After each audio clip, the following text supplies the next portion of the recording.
During that time, I consider the years I spent on I Love Lucy to be perhaps the biggest ripoff of my career. Oh, Ethel, darling, you do look stunning. You look divine, darling. Oh, Ethel, what is all this? For years, people swore up and down that Vivian Vance actually signed a contract forcing her to gain weight just so Lucille Ball could look thinner next to her. Shocking, right? But the gag is that contract never existed. Lucy herself blurted it out as a joke at a Hollywood party, and somehow the whole world ran with it for decades. The real truth is way darker than any rumor. Vivian's pain wasn't about her weight. It was about the bruises nobody dared to question. She showed up to set with black eyes, carrying secrets that never made it into the glossy sitcom image, and her bitterness toward a certain co-star so deep that when he passed away, Vivian literally popped champagne in celebration. Hollywood worked overtime to bury those stories, keeping her silence locked away. But now, the mask is cracking and the pieces of her real life are spilling out. Vivian Roberta Jones entered this world on July 26, 1909, in Cherryvale, Kansas. Forget the glamorous beginnings you might imagine. Her childhood was cold, strict, and wrapped in heavy Methodist rules. Her mother? She believed acting was downright sinful. She warned young Vivian that stepping on stage was basically a one-way ticket to hell. Vivian was the second of 6 kids, but she never truly fit in at home. Her love for laughter, music, and storytelling clashed hard with her mother's obsession with rules. Anytime Vivian's light tried to shine, it was quickly stomped out. It wasn't just dislike, it was a full-on war inside the house. Her mother labeled acting as wicked, leaving Vivian torn between her burning passion and the crushing judgment at home. That tension shaped her spirit and stuck with her for life. By the time she was 6, her family had relocated to Independence, Kansas. That's where Vivian's fire couldn't be contained anymore.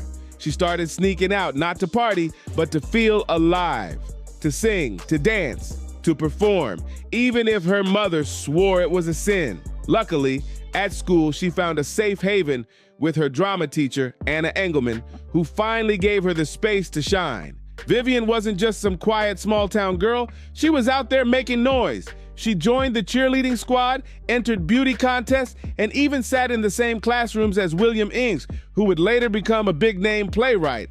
But no matter how much she sparkled in public, home was still a battlefield. Her family never stopped trying to crush her spirit. Her friends started calling her Viv, a name that carried freedom, lightness, something unchained from the suffocating life she was desperate to escape. And then came her boldest move. She shed her family name completely. No more Jones. She rebranded herself as Vivian Vance. She pulled Vance from Vance Randolph, a man famous for collecting folk stories. Maybe she saw herself in those wild tales, untamed, defiant, unwilling to bow down to judgment. Leaving Kansas behind, she fled to Tulsa, chasing any stage that would take her. This wasn't just running away, it was rebellion. She wasn't her mother's daughter anymore, she belonged to herself. And by 1930, at just 21, Vivian made her mark at the Albuquerque Little Theater. On that stage, she played extremes, a seductress one night, a nun the next, like two halves of the war inside her. Her performances were so magnetic that locals actually nicknamed the theater the Vivian Vance Playhouse. The community adored her talent so much, they threw a benefit just to help her chase bigger dreams in New York. At a small review, she sang "My Man" and instantly became a local star. The very thing her mother had called wicked was now her ticket to glory. With just $50 and a single suitcase stuffed with dreams, she hopped on a train bound for New York City. Days were spent waiting tables, nights spent chasing auditions. Rejection was her daily meal, and sometimes she skipped eating altogether just to save subway fare. But she never quit. Finally, in 1932, she landed a chorus role in Music in the Air, a Broadway show that lasted 2 years. People couldn't take their eyes off her. Her movements, her timing, her sharp wit. Slowly, the chorus girl began to rise. By 1937, she got a last-minute call to replace an actress in Hooray for What, and ended up doing over 200 shows. That hustle built up to her biggest break in 1941, starring in the hit musical Let's Face It, alongside Danny Kaye and Eve Arden. The show ran for an insane 547 performances, proof that Vivian had finally cemented herself on the big stage. But even with all that applause, the pain she carried never truly disappeared.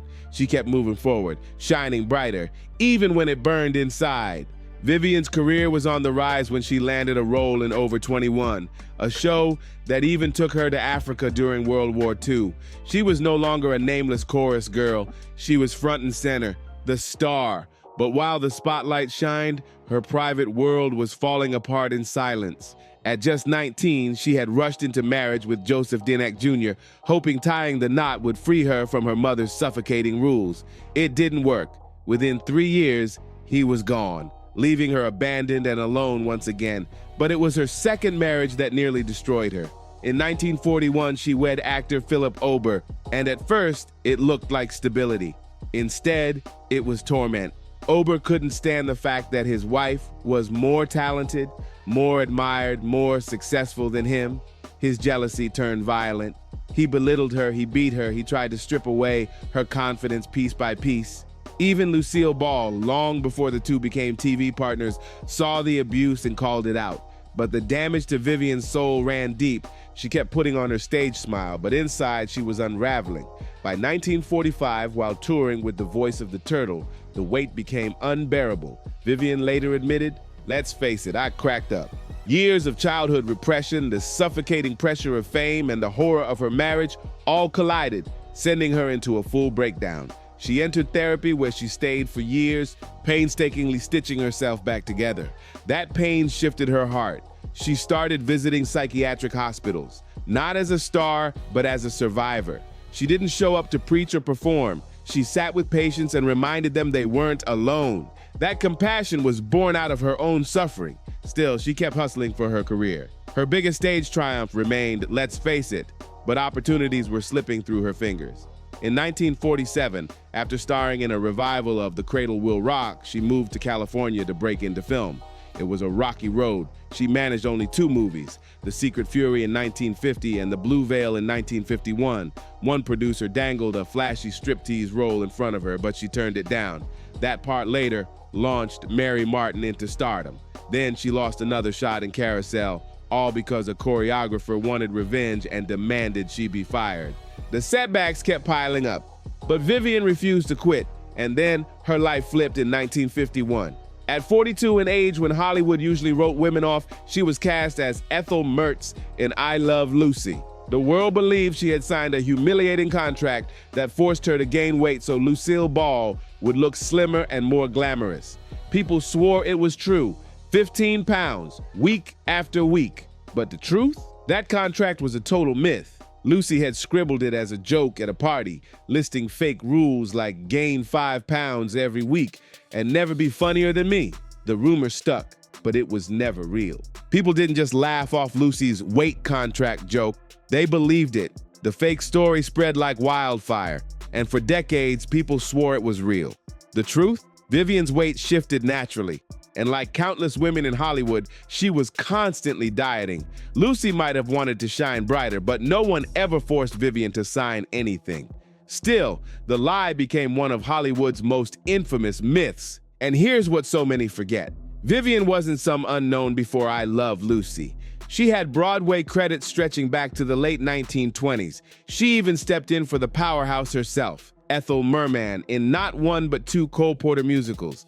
By the early 40s, she was carrying her own lead roles. But destiny found her in 1951, performing on stage in La Jolla, California, when Desi Arnaz and producer Jess Oppenheimer spotted her. They wanted her for Ethel on the spot, but Lucy, she wasn't thrilled. When she first saw Vivian, Lucy flat out said, "You can't play Ethel, you're my age, you've got the same hair color, and you're too pretty." The solution? They slapped Vivian in dowdy costumes, made her wear clothes a size too tight, and used makeup tricks to strip away her natural glamour. The goal was clear: make Vivian look awkward so Lucy would always shine brighter. And then came the infamous first meeting with her on-screen husband, William Frawley. Vivian spotted him across the set and whispered to Desi, "Who's that old man over there?" When she was told he'd be playing her husband, she laughed, saying he looked more like her grandfather. Frawley overheard, and from that moment, he carried a grudge that never died. Their mutual dislike was so strong it practically sizzled through the screen. But Vivian's battles weren't just with Frawley. She and Lucy clashed too. One heated moment came during Lucy's pregnancy when she snapped at Vivian for showing up late.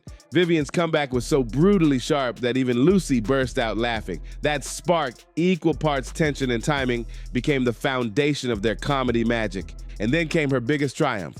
February 1954. Vivian Vance made television history by becoming the first woman ever to win an Emmy for Outstanding Supporting Actress. The award wasn't just for her, it created a whole new category at the Emmys, proving that supporting characters could be just as legendary as the leads. She was nominated 3 more times in 1954, 1956, and 1957. But behind the glitter, Vivian felt trapped. The Emmy crowned her as Ethel Mertz forever, and that box was hard to break. Once a glamorous Broadway star, she was now pigeonholed as the frumpy landlady, a role she feared would swallow her career whole. And then there was the money drama. At first, she and Frawley pulled in just $280 a week, but by season 6, Vivian was banking $7,500 every single week. That payday wasn't handed to her. It was ripped out of the studio's hands by a powerhouse agent who fought for raises year after year. In an era when women were expected to stay quiet about money, Vivian demanded more. And got it. By the time Vivian stepped onto The Lucy Show in 1962, she wasn't playing small anymore. She wanted her name up front, better wardrobe, and more control over her role. Vivian knew her value, and she wasn't scared to demand it. One of the most famous I Love Lucy scenes came a decade earlier in 1952, the legendary Chocolate Factory episode. On screen, it looked like pure slapstick perfection. Lucy and Ethel frantically shoving chocolates into their mouths as the conveyor belt sped up. Audiences roared with laughter, but behind the camera, it was a nightmare. The machine kept breaking down, then randomly speeding up out of control. Vivian was forced to swallow chocolate after chocolate, take after take, until she was nauseous and physically sick. What the world saw as comedy gold came at a very real cost to her body. That same year, Lucy filmed another classic, the Vita Miata Vegamin commercial sketch. Everyone remembers Lucy stumbling around, slurring her words, pretending to be tipsy. Except it wasn't an act. The so-called health tonic really contained 23% alcohol, and no one on set realized just how strong it was.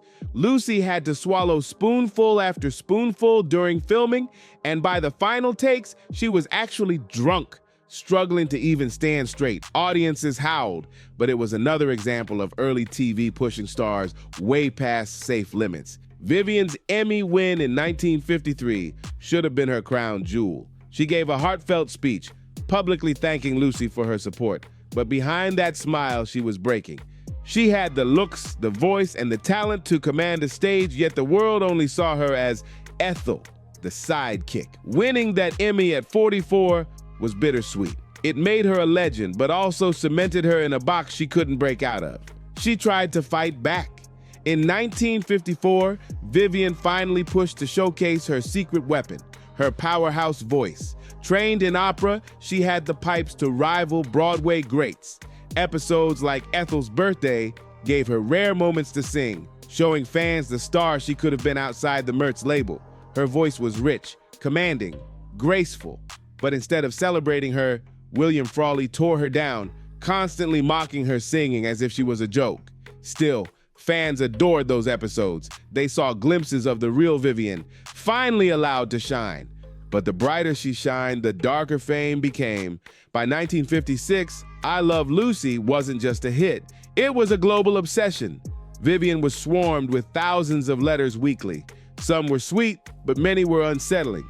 Strangers followed her in public, lines blurred between adoration and obsession, and there was no celebrity protection back then. To feel safe walking down the street, she had to pay for her own security.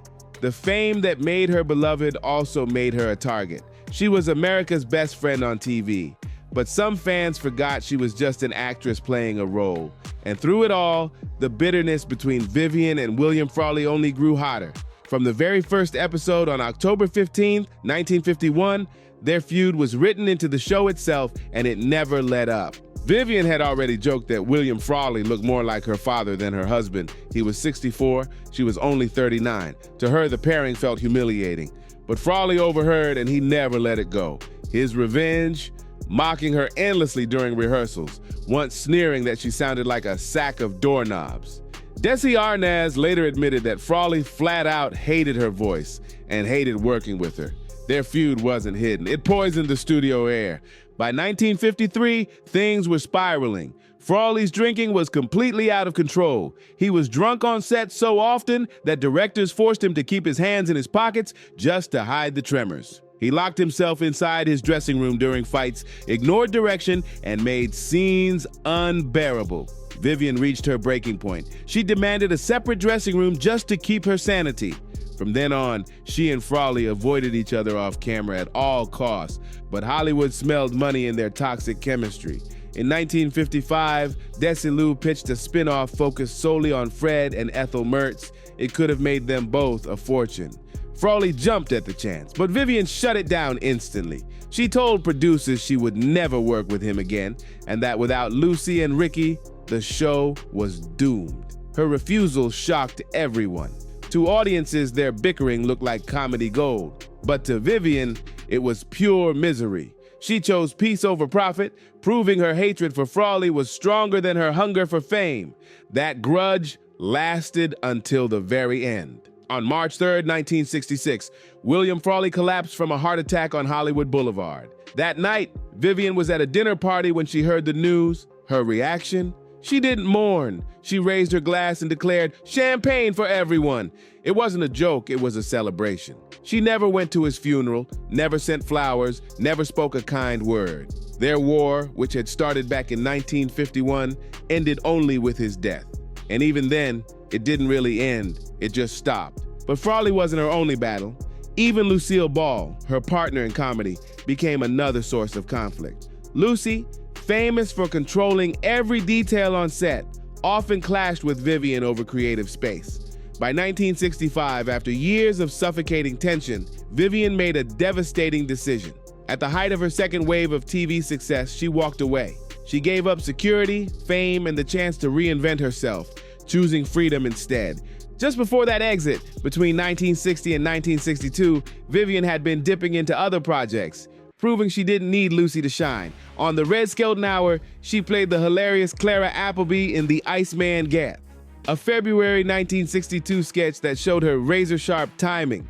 She had already popped up in Appleby's predictions back in 1960, hinting at what fans rarely got to see. Vivian Vance, funny and fearless, standing all on her own. Vivian's guest roles and variety show appearances proved something powerful, not just to the industry, but to herself. She had range. She could stand tall outside the shadow of I Love Lucy, and millions of viewers finally realized she was far more than Ethel from the Mertz apartment. But not every chapter ended with applause. In 1966, she set her sights on Broadway again with Woody Allen's Don't Drink the Water. It was supposed to be her big comeback, her chance to reclaim the stage. Instead, it turned into a humiliating disaster. During early previews, Vivian was fired and replaced. Woody Allen himself admitted she wasn't right for the part, but that didn't make the sting any softer. Worse, the rejection happened in front of critics and industry peers. When the play officially opened on November 17, 1966, it became a smash hit, running for 598 performances without her. The failure cut deep. Once again, she found herself boxed in as just Ethel. Every step away from Lucy seemed to lead to heartbreak. By the 1970s, Vivian shifted gears. The glamorous roles were gone, replaced by something steady but less exciting: commercial work. She became the smiling face of Maxwell House Coffee, playing a character called Maxim. In one of the most famous spots around 1976, she cheerfully handed out cups with the line, "Could be the best instant of your day." Millions adored her warmth, but deep down, Vivian knew what those commercials meant. Her serious acting career was slipping further into the past. Ironically, she found herself side by side with another typecast legend, Margaret Hamilton, forever remembered as the Wicked Witch of the West. Both women shared the same fate, adored for one unforgettable role, but quietly overlooked for everything else. Then in 1977, fans were treated to something they didn't expect. Lucille Ball invited Vivian back for a CBS special titled Lucy Calls the President. For audiences, it was a sweet reunion. Lucy and Viv side by side again, cracking jokes like old times. But behind the scenes, the truth was far more heartbreaking. Vivian had suffered a stroke during filming. She worked hard to hide it, and on screen she looked sharp, funny, and charming as ever. But her health was slipping fast. That special became her second to last performance. Her final role came in the short-lived series Sam, alongside a young Mark Harmon. Viewers saw a familiar Viv, still witty, still professional, but they had no idea what she was fighting behind closed doors. She had been quietly battling breast cancer for years, carrying a secret that was far heavier than any script. Vivian's story wasn't just about laughs and TV fame. It was soaked in heartbreak, resilience, and hidden pain that the public never saw. Her first marriage, back in 1933, was a nightmare. Joseph Danick's jealousy turned dangerous, and within 2 years, Vivian was fleeing to a women's shelter for safety. She carried that trauma in silence for decades, but it scarred every relationship that followed. Her fear of men grew, and tragically, the cycle repeated. Her second husband, Philip Ober, became her deepest wound. In 1954, while filming I Love Lucy, he beat her so viciously that she showed up to set with a black eye. Makeup couldn't hide it. Lucille Ball was furious and told her flat out, "If you don't divorce him, I will for you." But words couldn't erase the damage. Ober's own career was failing as hers soared, and his jealousy curdled into violence. Even when Desi Arnaz gave him small roles on the show to soothe his pride, it only fueled his anger. Vivian lived stuck between fear and exhaustion, paying the emotional price every day. Her body and mind eventually cracked under the pressure. The first breakdown came in 1945, mid-tour for a stage play, leaving her diagnosed with anxiety neurosis. In plain terms, decades of trauma had finally caught up. Rumors suggest a second breakdown hit in 1974, one so devastating it may have led to electroshock therapy, though the details remain murky. What is clear is that Vivian wrestled with mental illness her entire life, long before society had the language to talk about it. In an era when mental health was taboo, she quietly became a symbol for others who suffered in silence. But her deepest heartbreak was something even more personal. Vivian couldn't have children. She miscarried during her marriage to Ober, and after that, every attempt failed, each loss carved into her. Watching Lucille Ball raise Lucy and Desi Jr. was bittersweet. Vivian adored them like her own, but deep down it reminded her of what she never had. To fill the void, she poured herself into mentoring young actresses, offering them the guidance and love she wished she could give her own children, but the ache never left. Then came the battle that would define her final years. In 1973, doctors diagnosed her with breast cancer. She endured a mastectomy, rounds of chemotherapy, and more surgeries as the disease spread into her bones. To the world, Vivian stayed polished, smiling, cracking jokes, working when she could, but behind closed doors, she was in unbearable pain. Even her closest friends didn't realize how advanced the cancer was until the end was near. She refused pity. She only wanted dignity. And dignity was something she'd been denied in ways small and cruel, even during her I Love Lucy years. In a 1977 interview, she revealed that producers pressured her to stay heavier than she wanted, just so Lucy would always look slimmer beside her. They dressed her in frumpy, ill-fitted costumes and covered her natural beauty with makeup that dulled her elegance. Off-screen, Vivian was stylish, chic, radiant. On-screen, she was trapped in the role of the dowdy housewife. That image ate away at her, forcing her into therapy just to survive the grind of filming. Her struggles stretched even further back. In the 1930s, doctors misdiagnosed her with Bell's palsy after half her face became paralyzed. Even then, she kept performing, hiding weakness behind stage lights. Vivian Vance was always expected to endure, to put on a smile, to make people laugh, even when her own life was carved with sorrow. In later years, Vivian connected so much of her pain back to her childhood. That paralysis in her face, those health struggles, they weren't just physical. They were her body screaming from decades of emotional scars. It left her deeply self-conscious about her looks, always worrying how people saw her. That insecurity never truly left. Hollywood dangled millions in front of her to keep the Fred and Ethel story alive after I Love Lucy ended. William Frawley was ready to sign, but Vivian flat out refused. She despised him. Their relationship had been poisoned from day one. He drank too much. She once joked that he looked old enough to be her father, and he never forgave her.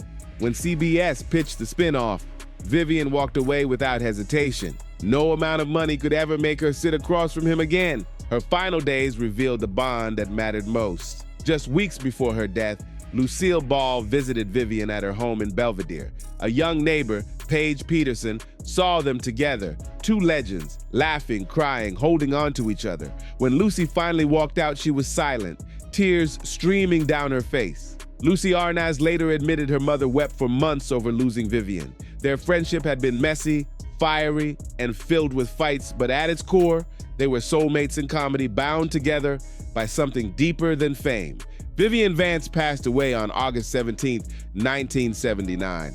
In her last moments, she dictated letters exposing Hollywood's cruel double standards. She revealed how she had begged to direct, only to be told it wasn't ladylike. How producers blocked her every chance to grow, keeping her boxed in as Ethel. Those letters weren't just reflections, they were a final rebellion, her last cry against the walls that had caged her all her life. Vivian's legacy is more than just the laughs she gave us. It's the resilience she carried, the battles she fought in silence, and the truth she refused to bury. What do you think of Vivian Vance's story? Drop your thoughts in the comments. Don't forget to like, share, and subscribe, and we'll see you in the next one.